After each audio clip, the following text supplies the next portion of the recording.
आप भी ईएमआईज के चक्रव्यूह में फंसे हुए हो और लोन्स को क्लोज कराने के उस हैवी चार्ट से डर रहे हो, अगर आपने लोन लिया है या लेने का सोच रहे हो, तो ये बड़ा अपडेट आपके लिए एक गेम चेंजर हो सकता है। आरबीआई ने एक बड़ी राहत दी है और लोग लिटरली रिलीव्ड फील कर रहे हैं। क्या आपने फ्लोटिंग रेट पर लोन लिया है तो अब उसका जल्दी रीपेमेंट करने पर कोई भी प्रीपेमेंट चार्ज नहीं लगेगा। नहीं समझ आया? तो चलिए सिंपल वर्ड्स में समझाते हैं। ये नया रूल क्या है, आपको कैसे फायदा करेगा। घर खरीदना हो, शादी का खर्चा हो, पढ़ाई का लोन हो या फिर कोई पर्सनल काम, अगर लोन फ्लोटिंग रेट पर है तो उसका प्री पेमेंट चार्ज अब 0 एक्स्ट्रा कॉस्ट के साथ आप कर सकते हो। बैंक, एनबीएफसी या कोऑपरेटिव बैंक कोई भी आपसे एक्स्ट्रा पैसे नहीं मांग सकता।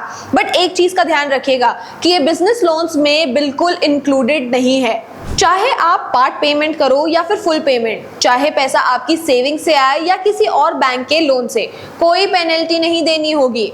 इवन अगर आपका लोन पहले फिक्स्ड रेट पर था और अब फ्लोटिंग रेट पर हो गया है, तब भी चार्जेस नहीं लगेंगे। बस रीपेमेंट के वक्त लोन फ्लोटिंग रेट पर होना चाहिए।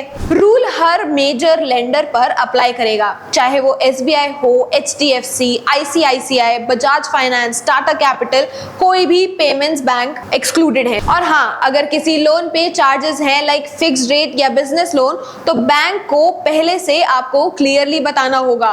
एग्रीमेंट, सैंक्शन लेटर या लोन स्टेटमेंट, ये सब कुछ ट्रांसपेरेंट लिखना चाहिए।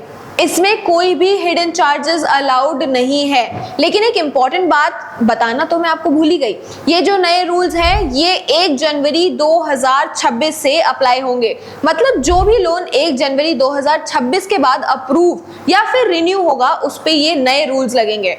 तो क्या आप रेडी हो अपने लोन को बिना पेनल्टी चुकाने के लिए?